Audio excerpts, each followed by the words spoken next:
when you hear the word Brazil, Yes. it says, what do you think? What comes to your mind? So what do you think of when you think of Brazil? I think of home. I think of my friends. I think of fire. I think of open heaven. I think of God's heart for a generation and how he's expressing that through a generation, through moving on them by his spirit. I think of something wonderful when I think about Brazil. That's good. I agree. It's based on of the few times that I've been with you to Brazil is fire would definitely, I can't ignore fire because of Jump Sumaré in August of 2018. And that really sums up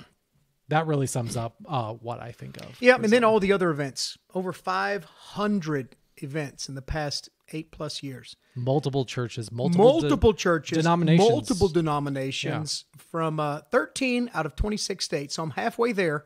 Get ready. The next 13's coming. Next one. Will Bolsonaro be reelected as president? Heck yeah, he will. Yes, indeed. I prayed the guy in along with millions of other Brazilians. Right. In fact, I started following him on social media before his star even began to rise because I said, wow, this guy's aggressive. This guy reminds me of Donald Trump. I like him. So I started following him. And sure enough, here came the Bolsonaro train. Presidente Primero Bolsonaro. I hope he stays for 12 years. Let him stay.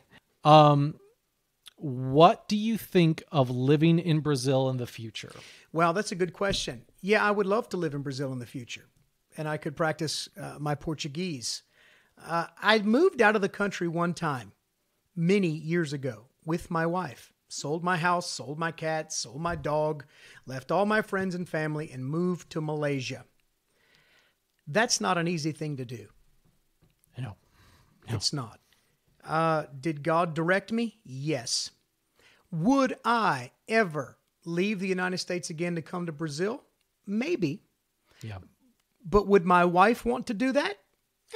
Probably not, considering the fact that she's already done that a number of times, in and out, traveled with me. All I can say is if it's God's will, then yes. Yeah. But as it is now, I do 8 to 10 trips a year. I'm there all the time anyway. Mm-hmm. And I do have I have an office here. We have production we're doing here. So right now, it's not advantageous. That's a big word. To move to Brazil when I can spend my time back and forth, because my wife does miss me when I'm gone. Yeah. So, and I will say, just to add on to that, is the people watching and the people that ask these questions is just to give a snapshot of what you do when you are not in Brazil speaking. Yeah. Is that you and I are together in Southern California. Yes. Working out of an office. Yes. The Chad Daniel Ministries office. And 90% of what we work on from sunrise to sunset, and a lot of times after sunset, is for Brazil. Yep. Is creating content, creating videos like this, coming up with the strategy of you have the next 2 years in Brazil generally planned out right now. Yes. And so there is so much logistics in managing of that, and to continue to give people who love you and love what you do is to give them content. Yes. And to edify them and to give them something positive on their feeds and on their Facebook and on YouTube and all that. So the way that I really look at it is when you and I get together in your office to create this content, we are in Brazil. Yeah, because most of it is for Brazil. And during the day, how many times does my phone blow up from Brazil on WhatsApp? I would say, no joke, your phone rings or notifies you from someone getting hold of you in Brazil, average 300 times a day. It's pretty bad. And that's not exaggerating. No, it's ridiculous. It just goes off and goes off and goes off. And yeah. So I would say it's like, say you did live in Brazil. Yes. Yes, you could absolutely increase the amount of meetings and events that you cover. Yes. But a lot of what happens behind the scenes of content, videos, logistics yes, would definitely suffer. it would. So right now there is a nice medium ground Yes. to that. But for fun of this question, if you were to live in one city or state in Brazil right now, if you had to, Chad, you're out of here, go to Brazil, where are you going to live? There's only one place that I would live. And I know what it is. You want me to say it? I would live in Bahia. But do you know where in Bahia? Me? Feira Santana. Feira Santana Easy. is where I would live. Yes, the Fair of St. Anne, I would live there. That's where I spend most of my time. That's where Pastor David is. That's where Geravida is. That's where Dean is. That's where Caprini is. That's where my family is. Yep.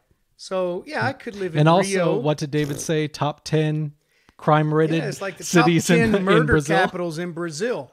Doesn't matter. I've never seen anybody get murdered in Feira Santana. I've walked around at night. I've never had one problem. But then again, I'm not going to a favela looking Or a motel. or a motel. No. So I would move to Feira Santana in 2 seconds. Yeah. And base out of there. Bahia, the greatest place in the world. If you like coconuts and hot weather. It's practically the Garden of Eden, really. Yes, Bahia is the Garden of Eden. I don't know about that. I'd have to say the Amazon's probably more like the Garden of Eden. This is from Luigi Susana. Oh, Luigi, tudo bem? Chad, why do you love Brazil so much? I can't say that I had a choice. I think that it was something in me that just kind of awakened when I went there. I'd never been to Brazil. I tried to go for over 20 years. I could never get an open door or a clear voice to go. Something would always come up. And when we began to release Jovem Bites in Brazil, I had an opportunity to come and do a meeting. Right. And that was just the beginning of everything that you see now. The Spirit of God came on me in such a way, and it never left. In fact, my anointing is different in Brazil than it is here anywhere else in the world. Right. It is. What do I love about Brazil? First off, the people. Yeah. Their passion, their love of life, their intimacy. See, and to do something in Brazil, it's not about what you do, it's about who you are. You have to build relationship first. Yeah. Then comes ministry, then comes business, then comes anything else. I like the fact that Brazilians are, number one, conservative. I love it. I love the fact that they're pro-family. Yeah. And I like the fact that the nation as a whole fears God. Yes. Yes, Catholic nation, but there is a movement of God's Spirit in that place that is beginning to bring a separated nation under one banner, and that banner is Him. I think what I love about Brazil is the potential I see in the next generation, the potential I see for some of the greatest missionaries in the world to come out of Brazil. Their creativity, they're ingenious, they're clever. I just love them. Yeah. I do love the nation.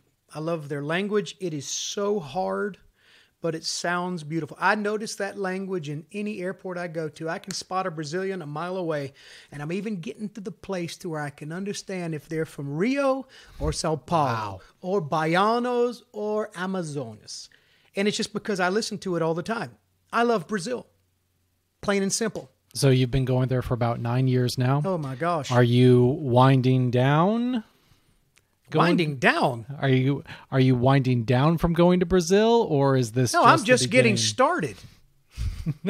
No, let the games begin. I'm just getting started because I just now feel like I have a grasp on Brazilians. Yeah. And on the way they think. But I think the other thing is I have a grasp on the way God feels about Brazil. I think that's the greatest thing, is that I have the vantage point of being a stranger, coming into a place cold and going, oh my gosh, this place has something special about it, and it's a prophetic destiny that is just now beginning to awaken. Right. And I'm just honored to play a very small part in loving people and encouraging them to take the world by storm for Jesus.